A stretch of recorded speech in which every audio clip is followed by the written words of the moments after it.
Everybody, this is Garrett Fuller with MMORPG. I am with Dave Georgeson, the director of EverQuest Properties at SOE. Am I right? Sure. Very much. Yeah. The cool thing about what we're looking at today is we are looking at Landmak, EverQuest Next Landmak, for the first time.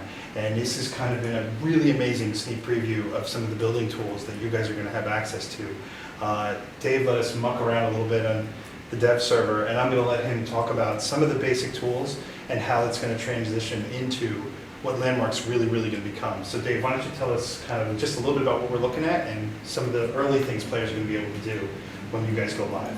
Well, sure. I mean, you can do the stuff that you would expect normally, like stacking blocks and being able to delete voxels. I should say voxels instead of blocks, because you can size up and down the different voxels, so it actually acts a lot differently than blocks, because it's not just placing a fixed size block. Mm-hmm. You can change different sizes and be able to move that around and get all kinds of additional detail, right, as well as delete in negative space in those kinds of same kinds of shapes, right, which is cool. So you can do that in both cubes as well as spheres, mm-hmm, so you can build both ways. Then there's also the smoothing tool, which we've shown before. By far my favorite part of the tool. I think the smoothing tool is amazing. Tell them a little bit about what that can do. Well, sure. Yeah, I mean, you deform the vertices of the voxel in real time. So effectively, you can take a rigid shape and then kind of slump the edges over to make it look more eroded, or even be able to make it perfectly round. Mm-hmm. So you can make round towers and spheres and all kinds of different things. And then you like that tool, but I really like the paint tool. Yes, yes. Tell them a little about the paint. Paint tool is amazing because you can build and change things without having to go back and rebuild them again. Yeah, so like if you wanted to, well, the example I use a lot is a crystal tower. You wanted to build, right, a crystal tower, but you didn't have you didn't have any crystal in your resources. You could build it out of stone or wood or something that's real common, and then go out in the world and find the crystal that you wanted, and then come back and use the paint tool to effectively just swap out the material on all those different voxels, which is really handy.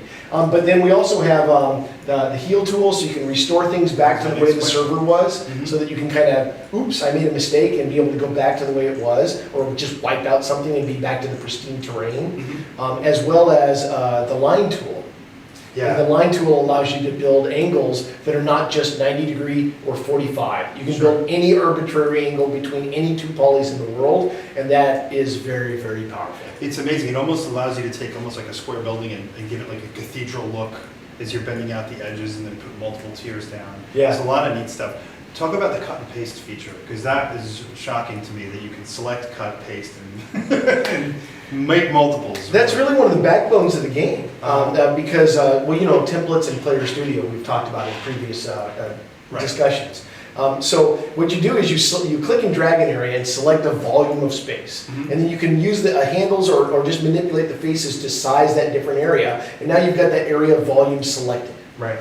You can copy and paste that with normal, like Control-C, Control-V kind of controls. Uh-huh. You can cut it. You can also undo, which doesn't sound like a big deal, but once you have that kind of ability, man, it's amazing what you can do. Yeah. Because once you copy an area, then you can dupe it a bunch of different times. You can rotate it on any of 3 axes, sure, and be able to totally play Tetris and make something really cool very quickly, as well as you can save that out as a template. Mm-hmm. And that's how you put stuff up on Player Studio.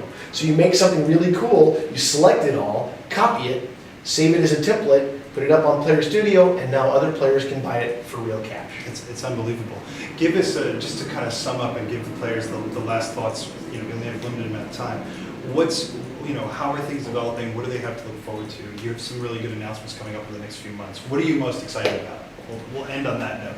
Well, what I'm most excited about is where Landmak is eventually going. Right. Which is, right now it looks like, hey, building tools, yay, and they're really powerful, and that's very cool, but that's not where Landmak is headed. Mm-hmm. So like EverQuest Next is being developed in parallel with Landmak, but as we develop cool tools like AI and scenario tools and all that other stuff, we'll be putting those in Landmak. Mm-hmm. So eventually Landmak becomes build your own MMO.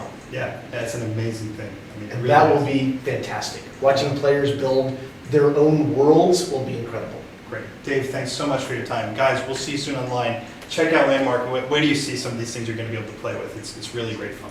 Thanks again.